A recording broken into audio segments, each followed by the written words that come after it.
자, 그 다음에 우리 원생동물 볼 차례죠. 원생동물에 관한 건 그냥 간단히만 보고 넘어가는데요. 자, 원생동물은 말 그대로 좀 크기가 커요. 그래서 2.0에서 20 마이크로미터 크기의 단일세포고요. 단세포 생물이에요. 이것도 마찬가지로. 자, 보통 이제 이 원생동물은 보통 운동성이 보통 있는 편인데요. 대표적으로 이런 원생동물에 의해서 발생하는 것들이 이질 아메바라든지 말라리아 같은 경우, 그 다음에 우리 이제 앞으로 배울 톡소플라즈마 이런 것들이 여기 해당이 돼요. 그래서 이질 아메바, 말라리아, 그리고 톡소플라즈마 같은 것들이 대표적이라고 보시면 됩니다. 자, 그래서 여기는 뭐 이렇게 간단히. 그리고 바이러스. 이런 바이러스는 기생을 하는 거죠. 기생을 하는 건데 숙주세포가 있어야지만 증식을 할 수 있는 절대 기생성 세포 내 생물입니다. 그러니까 얘는 뭐 바이러스는 숙주가 없으면요 증식을 할 수가 없어요. 자, 그래서 대표 중에 간염 바이러스, 에이즈 바이러스, 노로바이러스, 폴리오 바이러스 이런 것들이 대표적이죠. 자, 근데 보통 보면은 이 바이러스는요, RNA와 DNA 둘 중에 하나만 갖고 있어요. 그러니까 노로바이러스는 RNA 바이러스거든요. RNA만 갖고 있는. 그래서 둘 중에 하나만 갖고 있고요. 그 다음에 여과 미생물이요. 가장 크기가 어땠어요? 작았죠. 필터도 통과해버릴 정도로 작은 여과 미생물이고요. 그리고 생세포 내에서만 증식이 가능해요. 그래서 살아있는 세포 내에서만 증식 가능해요. 그럼 여러분, 살아있는 세포 내에서만 증식 가능하다는 소리는 외부에서는 절대 증식할 수 없다라는 소리예요. 그래서 이게 뭐 이제 뒤에 가면은 이제 바이러스 식중독이나 이런 것들이 나오기 때문에요. 뭐 단독 문제로 나오진 않지만 이런 내용들이 뒤에서 바이러스 식중독이나 이쪽에 보기로 나오니까요. 한번 다 기억해 두셔야 돼요. 확인해 두셔야 돼요. 자, 외부에서 증식할 수 없어요. 세포 내 소기관들이 하나도 없거든요. 얘네들은 세포 내 소기관이라는 걸 갖고 있지 않아요. 이런 세포 내 소기관이 있어야지 자가 증식을 하는데 세포 내 소기관이 없어서요. 증식 못합니다. 자가 증식을 할 수가 없어요. 그래서 세포 내 소기관들이 없기 때문에요. 자가 증식 못해요. 그러니까 외부에선 절대 증식할 수 없어요. 오로지 어디서만 증식할 수 있느냐면 숙주세포 내에서만 증식이 가능하다라고 보시면 돼요. 자, 그러면 외부에서 증식할 수 없다는 소리는 이건 뭐냐면요. 식품의 부패나 변질하고는 아무런 관련이 없다는 소리예요. 변질에는 관여하지 않는다는 소리입니다. 그냥 얘는 단순히 식품에 묻어 있다가 식품과 함께 우리 체내에 들어와서 질병을 일으키는 거지 식품을 부패시키거나 변질시킬 수가 없어요. 외부에서 증식이 안 되기 때문에. 자, 그 다음에 거기 라에 이런 특성이 있대죠. 숙주 특이성이 있다. 그러니까 여러분 바이러스마다 특유의 숙주를 좋아해요. 그래서 예를 들어서 노로바이러스 있잖아요. 노로바이러스는 사람한테만 식중독을 일으켜요. 그러니까 사람이 고유 숙주가 되는 거죠. 그럼 뭐 돼지 콜레라 그러면 당연히 어디에 문제를 일으키냐면 돼지에게요. 자, 보통 이렇게 숙주 특이성을 갖고 있어요. 자, 그 다음에 항생제에 대한 감수성이 없다. 그럼 감수성이라는 건 뭐냐면 어떤 것이 들어왔을 때 우리 몸에서 반응을 하는 거거든요. 그럼 감수성이 없다는 소리는요. 효과가 없다는 소리예요. 반응이 일어나지 않아요.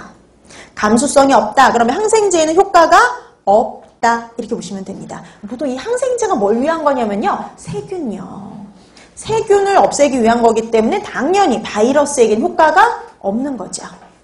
자, 그래서 바이러스는 이런 특징들을 기억해 두시면 돼요. 그래서 나중에 이제 바이러스 식중독에 이런 보기들이 나올 거예요. 그럼 이게 무슨 의미인지 파악해 두시면 되는 겁니다. 자, 이렇게 해서 우리가 드디어 이제 미생물의 종류와 특징을 다 봤어요. 그래서 미생물의 종류와 특징 이렇게 쭉 봤는데 정말 보니까 내용들이 주로 다 어디에 있느냐면 세균과 곰팡이죠. 그러니까 시험 문제도 거의 세균과 곰팡이 위주로 나온다라고 생각하시면 될 것 같아요. 자, 그 다음에 식품의 미생물의 오염 경로, 요건 이제 간단히 보시면 되는데요. 토양의 미생물들, 그러니까 토양에서 문제를 일으키는 대표적인 미생물들, 세균, 곰팡이, 효모, 원충류가 나와 있지만 대다수는 뭘까요? 세균이요. 그래서 90% 이상은 다 세균들이에요. 그 외에 곰팡이, 효모, 원충류, 이런 것들이 있죠. 자, 그 다음에 뒤에 또 한번 여기서 나중에, 어떤 균인지 그냥 한번 읽어보시면 돼요. 그냥 읽어보는 정도. 자, 그 다음에 수생 미생물들이 또 나와 있죠. 수생 미생물들. 담수세균. 여러분, 담수세균 같은 경우엔 그람 음성에 저온균들이 많아요. 그런 음성의 저온균들이 많은데 그 중에 가장 대표적인 게 뭐냐면 슈도모나스입니다. 수중세균의 대표적인 건 슈도모나스예요. 그 외에도 뭐 아크로노박터, 알칼리제네스, 아이로모나스,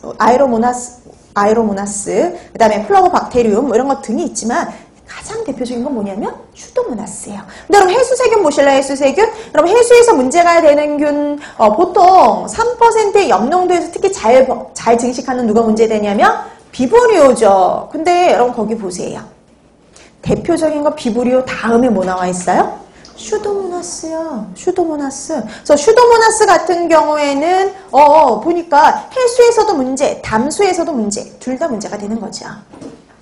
자, 그 다음에 분변 미생물, 보통 분변 미생물, 분변에 있을 수 있는 미생물들은요, 보통 어디에 있을 가능성이 높으냐면, 우리 장내에 있다가 나오는 경우에요. 그래서 보통 장내 세균과에 해당하는 것들이 많습니다. 자, 그런 장내 세균의 대표적인 게 에스케리키아 콜라이, 이콜라이, 대장균, 시트로박터, 엔테로박터, 클레비셀라, 프로테우스, 세라티아, 이런 것들이에요. 이런 것들이 장내 세균과에 들어가요. 자, 그 다음에 소화기계 또 감염병이나 식중독의 원인균인 살모넬라나 시겔라도 장내세균입니다. 자, 이런 것들이 바로 이제 분변에서 발견될 수 있는 미생물들이에요. 자, 그래서 이렇게 뭐 어디에서 오염될 수 있는지 이렇게 한번 읽어두시면 됩니다. 그럼 정말 되게 다양한 균들이 존재를 하는데요. 그럼 우리가 식품이 위생적으로 안전한지 아닌지를 파악하기 위해서 모든 균들을 다 검사할 수가 없기 때문에요. 이런 위생의 지표가 되는, 오염의 지표가 되는 미생물들을 검사하는데 그런 걸 우리가 오염지표균 이렇게 얘기를 하죠. 자, 그럼 오염지표균 왜 검사하냐면요. 식품이 위생적으로 취급되었는지, 그 다음에 위생적으로 안전한지 아닌지를 파악하기 위해서다 이렇게 보시면 되죠.